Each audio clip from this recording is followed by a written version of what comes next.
Hello friends, प्रसिद्ध एज्युकेटમાં આપનું હાર્દિક સ્વાગત છે। આજે આપણે જીસેટ એક્ઝામ સિલેબસ અંગેની વાતચીત કરવાની છે।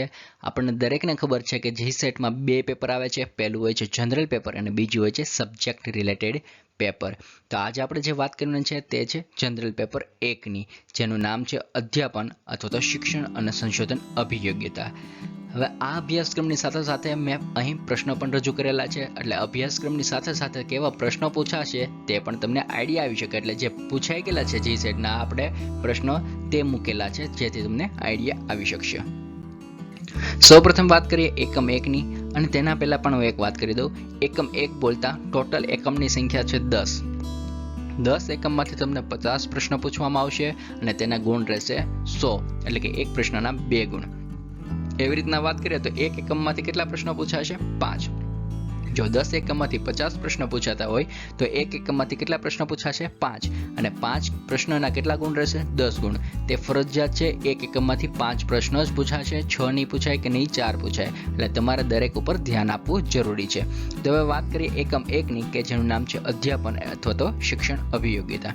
તેમાં અધ્યાપનની સંકલ્પના, હેતુઓ, અધ્યાપનના સ્તરો જેવા કે સ્મૃતિ, સમજ અને ચિંતનને રિલેટેડ, લાક્ષણિકતાઓ અને મૂળભૂત જરૂરિયાતો।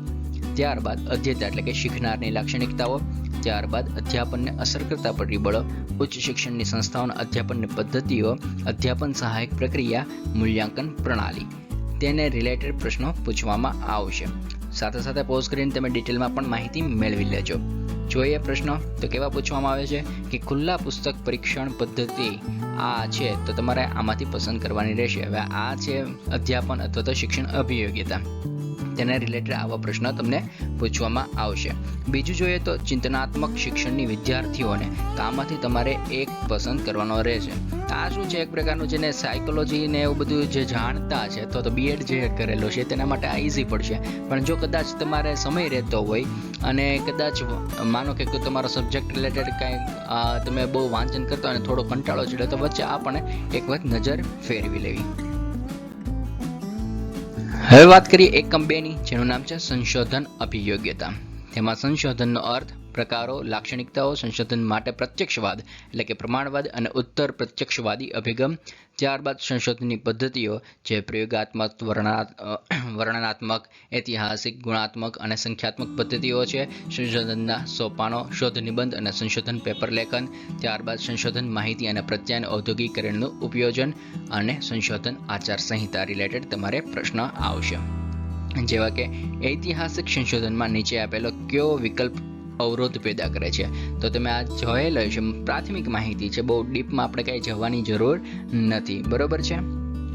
સાથે સાથે બીજું પણ અહીં પ્રશ્ન મૂકેલો છે કે નીચે આપેલ વૈજ્ઞાનિક સંશોધનના સોપાનોને ક્રમમાં ગોઠવો, તો અહીં તમને થોડી વધારે માહિતી, આ બધી પ્રાથમિક માહિતીમાં જ આવી જાય છે, પણ થોડું વધારે વાંચવું તો પડશે, કારણ કે તમારે 2 ગુણ મેળવવાના છે। અને સમજો કે આ 2 ગુણ તમારા કેટલા કામના છે, તમને પાસ પણ કરાવી શકાય। માનો કે તમે બોર્ડર ઉપર છો અને આ તમને આ પ્રશ્ન સાચો પડી જશે તો તમે પાસ પણ થઈ શકો છો। ઓકે ફ્રેન્ડ્સ, વાત કરીએ એકમ 3 ની, જેમાં ગદ્ય સમીક્ષા, એક ફકરો આપવામાં આવશે, આપેલા ફકરા આધારિત પ્રશ્નોના જવાબ આપવાના રહેશે। આમાં તમારે 10 માંથી 10 ગુણ આરામથી મેળવી શકશો અને મેળવી જ શકશો, જો જેને પેશન હોય, ધીરજ છે તે જ।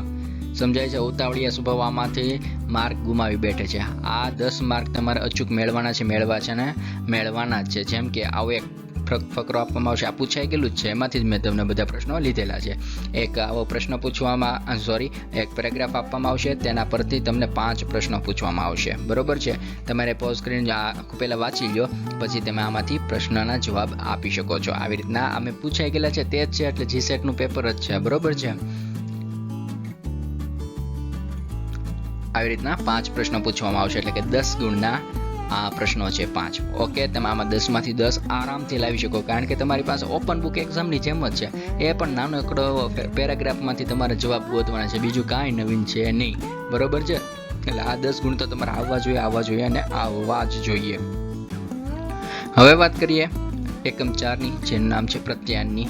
તેમાં પ્રત્યાયનનો અર્થ, પ્રકારો અને લાક્ષણિકતાઓ, અસરકારક પ્રત્યાયન, શાબ્દિક અને અશાબ્દિક, આંતરસંસ્કૃતિ, જૂથ પ્રત્યાયન, વર્ગખંડ પ્રત્યાયન, અસરકારક પ્રત્યાયનના અવરોધો, સમૂહ, માધ્યમ અને સમાજ, તેને રિલેટેડ પ્રશ્નો પૂછવામાં આવશે। જેમ કે આ મેં તમને મૂકેલો છે, આખો વાંચીશ નહીં એટલે સમય બચશે તમારો, બરોબર છે।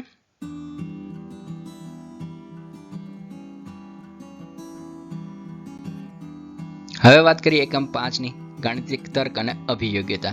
આમાં તો કંઈ વધારે જોવાની જરૂર નથી, તમને જ બધી ખબર છે કે આમાં શું આવી શકે.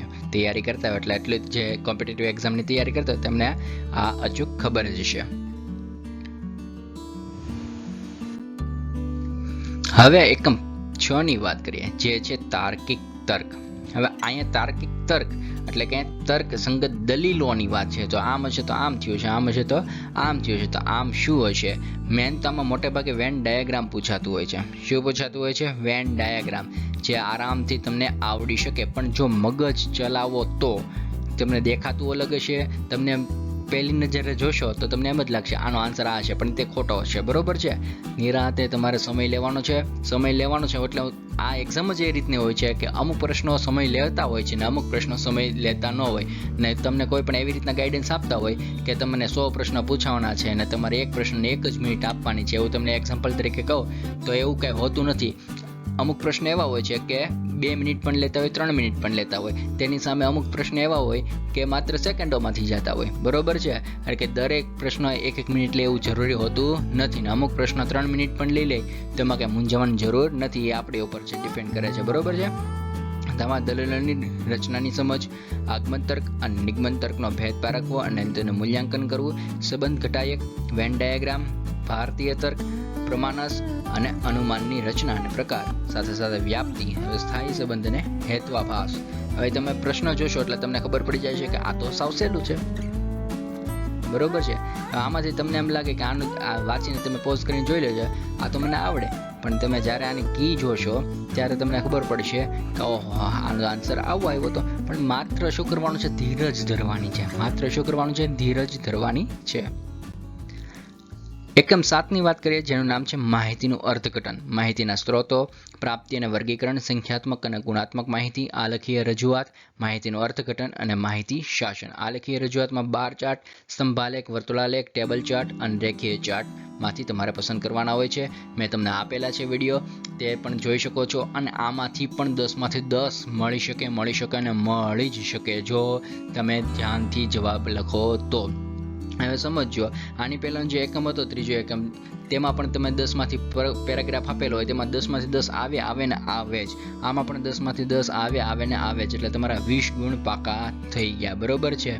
આવી રીતના તમને પ્રશ્ન પૂછાઈ શકે. ઇંગ્લિશ અને ગુજરાતી બંને સાથે છે એટલે થોડું તમને એમ લાગે કે બહુ મોટો પ્રશ્ન છે. બરોબર છે? પ્રશ્ન સિમ્પલ જ છે. તમારા માઇન્ડ થોડું દોડાવવાનું છે, બીજું કાંઈ કરવાનું નથી. તમને પહેલી દ્રષ્ટિએ એમ લાગશે આ મારાથી નહીં થાય, પણ તમે મૈથાર કરશો એટલે આરામથી આવડી જ જશે. જોજો, આમાંથી 5 પ્રશ્ન પણ પૂછાય છે. અત્યારે તો અમે એક પ્રશ્ન જે પૂછાયેલા છે તે લખેલા છે, પણ આમાંથી હવેથી આપણને એવા પ્રશ્ન પૂછવામાં આવે કે એક સાથે 5 જવાબ આપવાના હોય છે. તેની પછીની વાત કરીએ એકમ 8ની, તો માહિતી અને પ્રત્યાયન પ્રૌદ્યોગિકી. અત્યારના જે છોકરા છે, તમે અત્યારની પેઢીના છો, હું પણ અત્યારની પેઢીનો, તમે અત્યારના ડિજિટલ માધ્યમનો યુઝ કરો છો, તો હવે તમને આમાં કંઈ ન કરો તો પણ ચાલે. તૈયારી આ મેં મૂકેલા છે, જે પ્રશ્ન પૂછાઈ ગયેલા છે આ એકમમાંથી, તેને રિલેટેડ અહીંયા પ્રશ્ન મૂકેલા છે જે પૂછાઈ ગયેલા છે. એટલે તમને ખબર હોવી જોઈએ કે આવા પ્રશ્નો પૂછાશે. એકમ 9ની વાત કરીએ, લોકો એટલે કે સમાજ, વિકાસ અને પર્યાવરણને રિલેટેડ. તેમાં ખાસ કરીને એવા પ્રશ્નો પૂછાતા કે પ્રદૂષણોની માનવ સ્વાસ્થ્ય ઉપર અસર. આમાંથી મોટાભાગના પ્રશ્નો પૂછાતા હોય છે. અને કુદરતી અને ઉર્જા સ્ત્રોતો. બરોબર છે?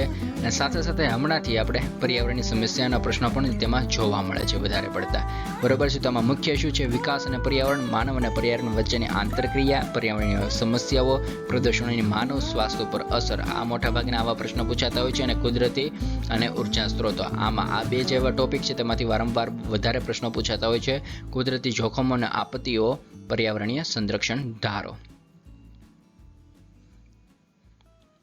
જોઈ લો, ચેક કરી લો, આવા પ્રકારનો પ્રશ્ન પૂછાશે. છે મોટો, પણ તમારે શું કરવાનું છે? બધું વાંચવું પડશે. બરોબર છે? આમાં એમ નહીં કે એક જ ઓપ્શન, આમાં પેલા ઉપરના જેટલા ટોપિક છે તે વાંચવા પડશે. તેમાંથી માત્ર શું છે, એક આન્સર આવે છે, 2 આન્સર આવે છે, ઉપરના બધા આન્સર આવે છે, તે તમારે પાછો ટીક કરવો પડશે. અંતમાં વાત કરીએ એકમ 10ની, જે ઉચ્ચ શિક્ષણ પ્રણાલીનું છે. આ ઉચ્ચ શિક્ષણ પ્રણાલીનું એક થિયોરિટિકલ છે. બરોબર છે? તમને મટીરિયલ પણ અવેલેબલ બને છે અત્યારના. તો આમાં માત્ર શું કરવાનું છે, તમારે આની વાત કરતા હોય તો 20 પેજનું મટીરિયલ છે તે તમારે જે પ્રાથમિકની વાત કરીએ છીએ આ હવે આટલું બધું કહું તો તમને બીએડની સેમ 1-2ની બુક્સ વાંચશો તેમાં આની સંપૂર્ણ માહિતી મળી જશે.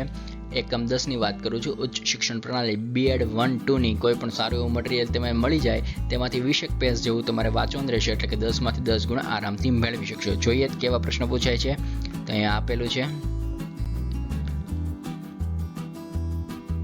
ઓકે ફ્રેન્ડ્સ, અહીંયા જો બતાવેલું છે તેના ઉપરથી તમને ખબર પડી જવી જોઈએ કે કેવા પ્રશ્નમાંથી પૂછાઈ શકે છે.